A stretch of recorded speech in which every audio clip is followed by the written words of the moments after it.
Assalamualaikum warahmatullahi wabarakatuh.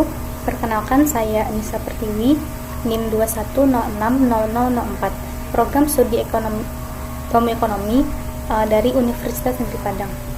Baiklah, pada video kali ini saya akan menjelaskan materi terkait pertumbuhan ekonomi bagian 1, yaitu materi di Capture 7 dalam buku Macroeconomics karya Menkyu. Dalam video ini saya akan membahas 3 pembahasan. Yang pertama itu di accumulation of capital, bagaimana itu adalah penambahan modal yang secara berkala dari bunga ataupun dari sumber lain yang akan menciptakan lebih banyak output. Yang kedua itu akan menceritakan terkait the golden rule steady state, yang mana dalam control system, steady state ini artinya adalah suatu kondisi di mana sistem tidak dapat berubah lagi. Semua variabel sistem harus terus berubah, itu akan tetap menjadi konstanta. Pembahasan ketiga yaitu tentang population growth. Itu adalah suatu fenomena yang mana peningkatan jumlah individu dalam suatu populasi dari waktu ke waktu. Baiklah, saya akan masuk pada yang pertama,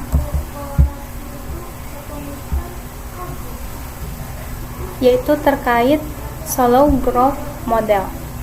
Ini adalah suatu model pertumbuhan ekonomi menurut Solow. Ini suatu model ekonomi yang mempelajari tentang interaksi antara teknologi, modal, dan tenaga kerja dalam proses pertumbuhan ekonomi. Model Solow ini didasarkan pada konsep produktivitas total atau Total Factor Productivity atau TFP, yang mana model ini menjelaskan terkait pertumbuhan ekonomi dalam jangka panjang. Konsep TFP ini bekerja dengan cara membandingkan output suatu sistem dengan seluruh faktor input yang akan digunakan. Yang tujuannya yaitu untuk mengukur tingkat efisiensi dan kinerja dalam menghasilkan suatu output. Kesimpulannya, model pertumbuhan Solow ini ingin menyiratkan bahwa negara dengan siku model yang sama atau simpulan model yang sama itu akan tumbuh dengan suatu tegangan yang sama pula. Selanjutnya yaitu the accumulation of capital atau akumulasi dari modal. Akumulasi dari modal ini yaitu di sini akan membahas terkait tenaga kerja, modal, dan teknologi. Adapun implikasi dari faktor produksi ini yaitu ada 3. Yang pertama itu optimisasi produksi, yaitu dengan memahaminya fungsi produksi, produsen akan dapat mengoptimalkan penggunaan faktor-faktor produksi, yang mana itu akan dapat mencapai tingkat produksi yang maksimal dengan efisiensi yang tinggi.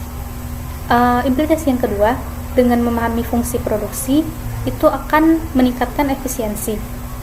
Analisis fungsi produksi akan dapat membantu dalam mengidentifikasi cara-cara untuk meningkatkan efisiensi operasional, dan tentunya ini akan mengurangi biaya-biaya produksi. Implikasi yang ketiga, yaitu dengan memahami bagaimana fungsi produksi, itu akan menciptakan suatu inovasi teknologi.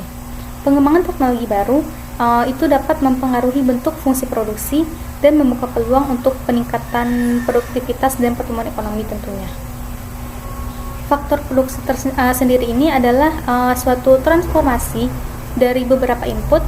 Di sini adalah angkatan kerja, modal, dan teknologi yang akan ditransformasikan ke dalam output, yaitu barang jadi atau jasa pada waktu tertentu, sehingga didapatkan suatu persamaan yaitu Q, yang mana produksi atau output sama dengan fungsi dari capital dan labor atau tenaga kerja. Selanjutnya yaitu kita akan membahas terkait marginal product of capital, atau yang biasa kita dengar dengan MPC. MPC ini memiliki persamaan yaitu fungsi capital ditambah 1 dikurang fungsi dari capital. Capital atau fungsi produksi Fungsi produksi ini akan menunjukkan bagaimana jumlah modal tiap pekerja, yang mana kita tandai dengan huruf K, itu akan menentukan jumlah output setiap pekerjanya. Sehingga kita didapatkan persamaan, yaitu Y atau output sama dengan fungsi dari kapital atau modal pekerja. Keandalan fungsi produksi ini adalah ketika K atau modal dari tiap pekerja ini meningkat sebesar 1 unit, maka output yang dihasilkan itu akan meningkat sebesar MPC per unitnya. Baiklah, analisis fungsi produksinya, yaitu ini akan membantu dalam memahami efisiensi penggunaan faktor-faktor produksi dalam mencapai tingkat produksi tertentu dan dapat digunakan untuk mengoptimalkan proses produksi, serta tentunya dapat meningkatkan kinerja operasional perusahaan.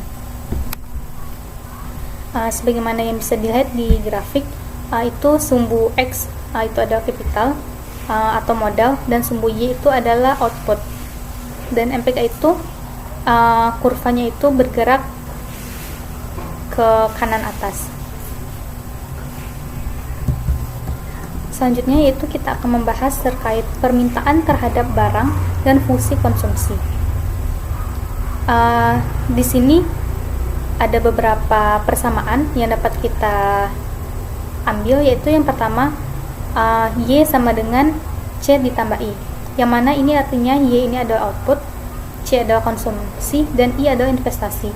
Jadi output pekerja adalah kombinasi antara konsumsi pekerja dan investasi pekerja, sehingga bisa kita transformasikan menjadi suatu persamaan baru, yaitu C sama dengan 1 dikurang S kali Y, yang mana konsumsi tiap pekerja itu akan bergantung pada tingkat tabungan pekerja.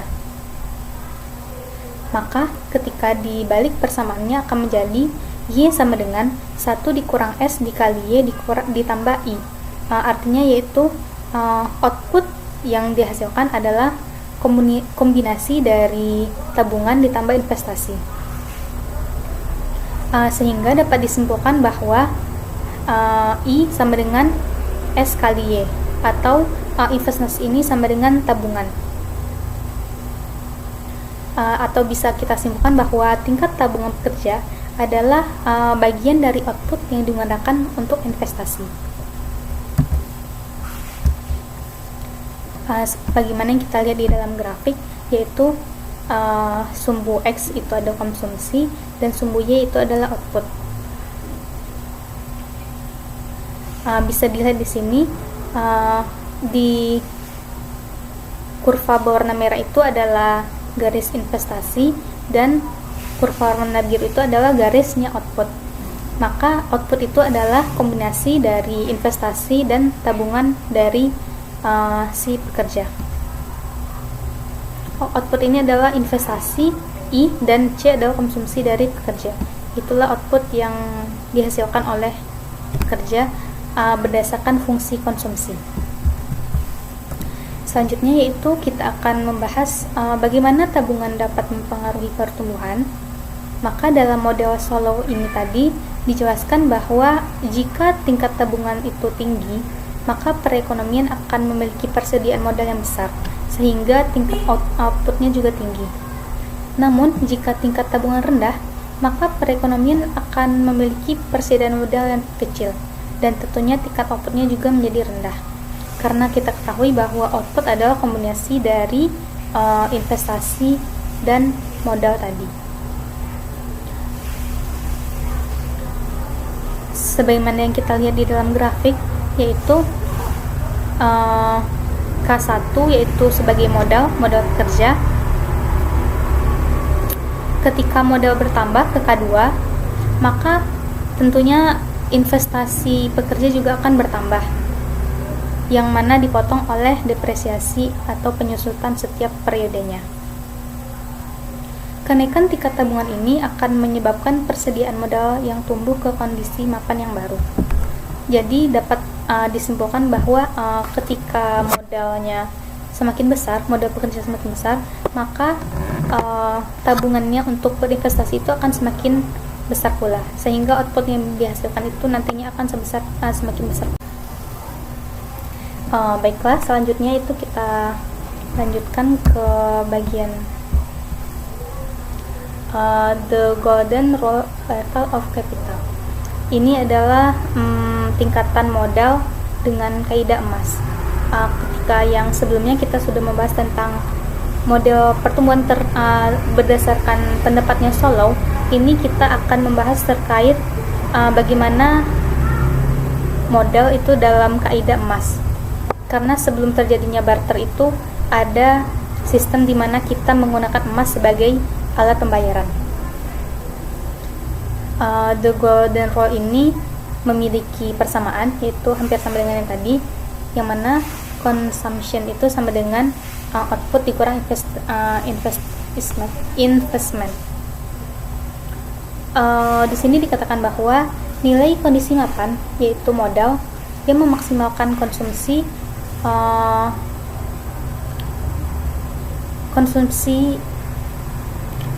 setiap pekerja ini akan menemukan kondisi mapannya tertentu. Itu kita dapat identifikasi dengan cara mencari seberapa besar pendapatan nasionalnya, yaitu dengan cara Y atau output sama dengan pendapatan nasional sama dengan konsumsi ditambah investasi. Berdasarkan persamaan ini, dapat kita katakan bahwa konsumsi adalah output yang dikurangi dengan investasi. Nah, karena kita ingin menemukan seberapa besar konsumsi kondisinya ketika mapan, maka kita substitusikan nilai kondisi mapan dengan output dan investasi. Kita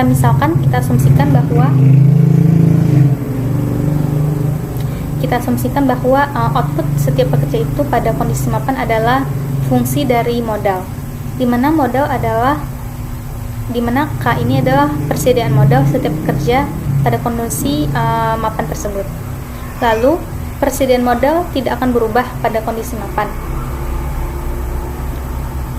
dan tentunya investasi juga akan sama dengan depresiasi, dan kita kasih lambang dengan DK, depresiasi kapital.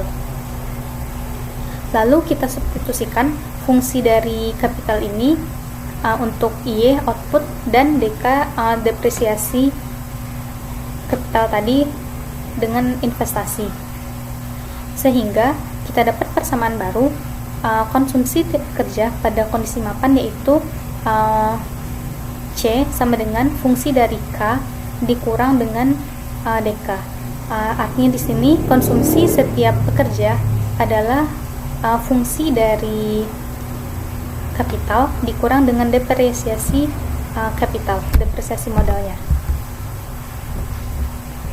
Nah, ini kelanjutannya, yaitu konsumsi pada kondisi mapan sesuai persamaan yang telah kita dapatkan tadi, yaitu C bintang atau konsumsi pada saat mapan itu adalah fungsi dari kapital dikurang dengan depresiasi dari kapital.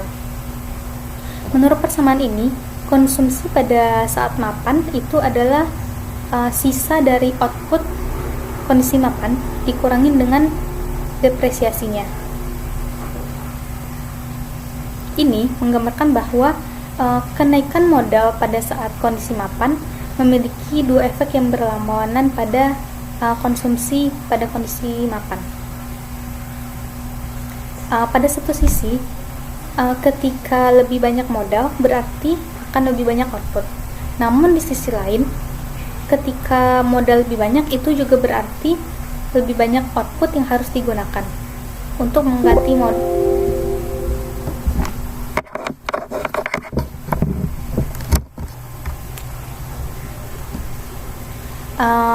Namun di sisi lain, lebih banyak modal itu juga berarti akan banyak output yang dikeluarkan untuk mengganti modal yang telah habis tadi.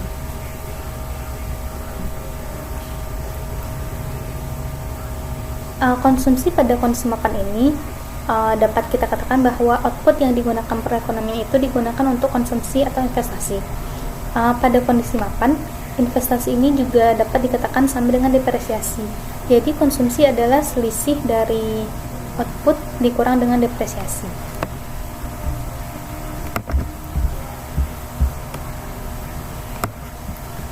Selanjutnya itu ada pembahasan terkait pertumbuhan populasi, kita tandai dengan N, di mana di sini kita mendapatkan persamaan bahwa perubahan persediaan modal pekerja itu kita tandai dengan DK atau depresiasi kapital, itu sama dengan investasi dikurang dengan depresiasi ditambah pertumbuhan populasi dikali modal.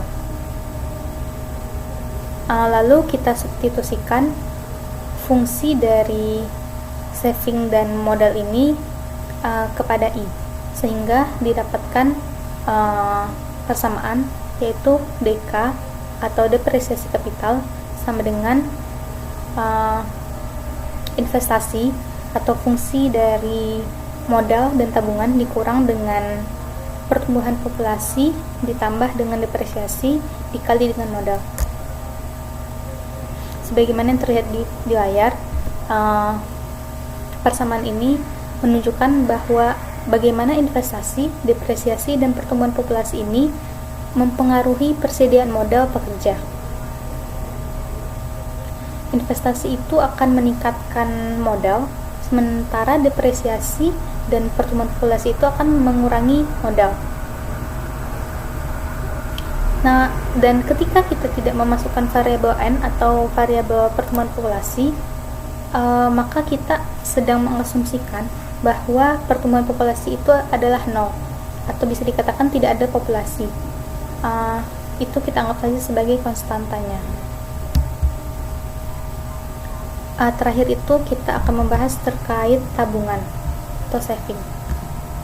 Dalam jangka panjang, tabungan perekonomian itu menentukan ukuran dari kapital, kemudian outputnya.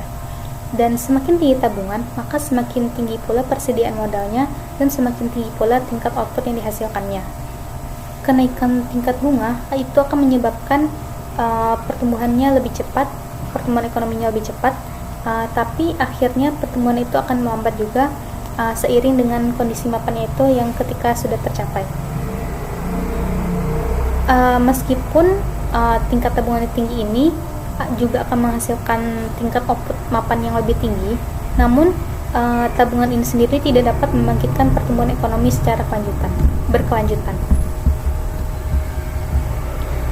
Baiklah, itu saja pembahasan saya pada video kali ini. Semoga bermanfaat. Mohon maaf apabila banyak kesalahan dan kekeliruan. Saya akhiri dengan wassalamualaikum warahmatullahi wabarakatuh.